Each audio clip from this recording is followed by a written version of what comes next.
Hello everyone, welcome to my channel.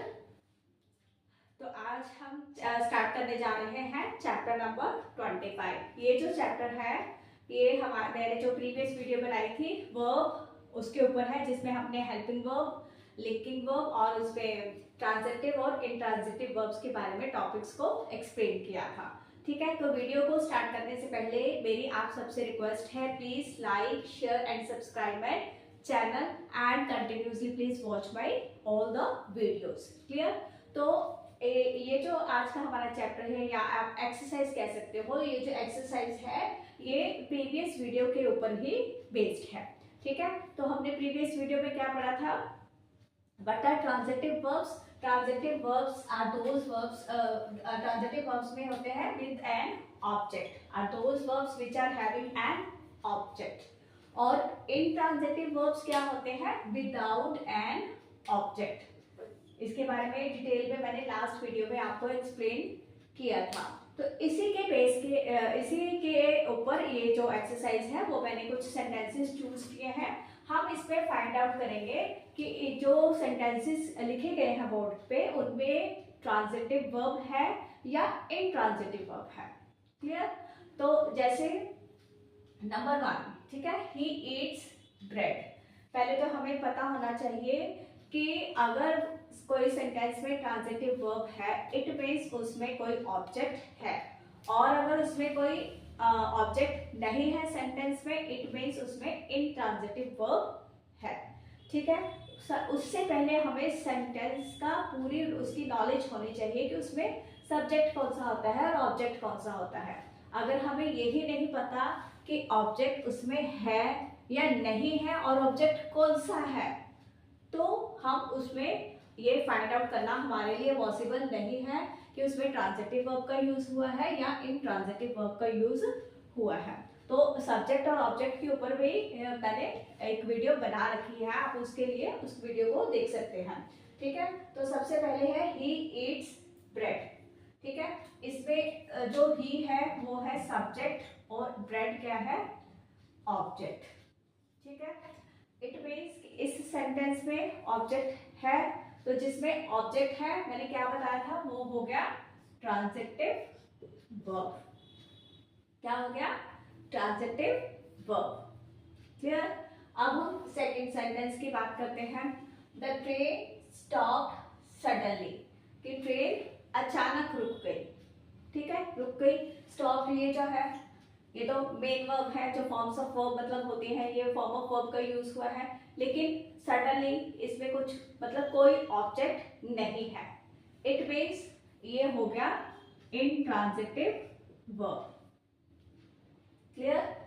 We are laughing, हम हंस रहे हैं। ठीक है, again there is no any object, it means it is an intransitive verb. क्योंकि कोई ऑब्जेक्ट नहीं है इसका मतलब ये हुआ intransitive verb. Number 4, he gave me an apple, उसने मुझे एक एप्पल दिया। अब इस सेंटेंस को ध्यान से देखना, मैं थोड़ा सा बताऊंगी, डिटेल में हम नेक्स्ट वीडियो में पढ़ेंगे। मी और एप्पल, ठीक है, उसने मुझे एक एप्पल दिया। ठीक है, इसमें ऑब्जेक्ट है, ठीक है, लेकिन इसमें दो ऑब्जेक्ट हैं। एक ये जो मी है ये भी ऑब्जेक्ट है और एप्पल ये भी ऑब्जेक्ट है।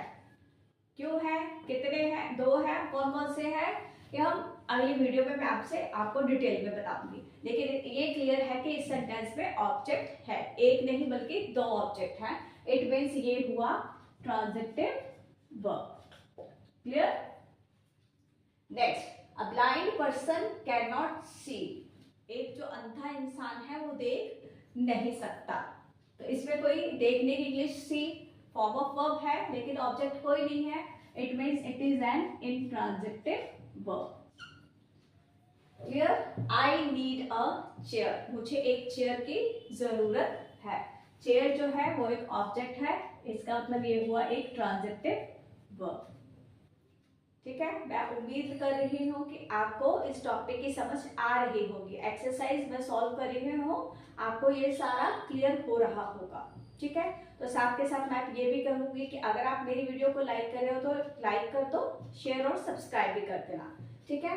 देन दे डांस वेल, वे अच्छा डांस करते हैं, ठीक है। डांस हो गया फॉर्म ऑफ वर्ब। ये जो डांस वर्ड है ये नाउन भी होता है और वर्ब भी होता है, लेकिन यहाँ पे ये एज ए वर्ब यूज हुआ है, लेकिन इसमें कोई भी ऑब्जेक्ट नहीं है। It means it is an intransitive verb. Clear? Then he offered a job to me, उसने मुझे एक जॉब ऑफर की, ठीक है। अब इसमें भी ऑब्जेक्ट है और दो ऑब्जेक्ट है, एक तो जॉब और दूसरा me. Again it is a transitive verb. Clear? My uncle gave me a gift. Again, there are two objects, me or gift. Then it means it is a transitive verb. Clear? The bell rang. घंटी बजी, ठीक है। Rang means ये form of verb use हुई है, second form. तो object तो कोई है नहीं. It means it is an intransitive verb. Clear? तो ये कुछ सेंटेंसेस मैंने चूज किए थे आप लोगों को ये क्लियर करवाने के लिए कि किसी सेंटेंस में हमें कैसे पता चलेगा कि उसमें ट्रांजिटिव वर्ब का यूज हुआ है या इनट्रांजिटिव वर्ब का यूज हुआ है, ठीक है। सिंपल है। ट्रांजिटिव वर्ब जो होता है it is with an object and intransitive verb is without an object. तो इसी टॉपिक को यहीं पे खत्म करते हुए मैं आप सबसे उम्मीद करती हूँ कि आप मेरी वीडियोस को देखोगे, कंटिन्यूसली देखोगे, लाइक शेयर और सब्सक्राइब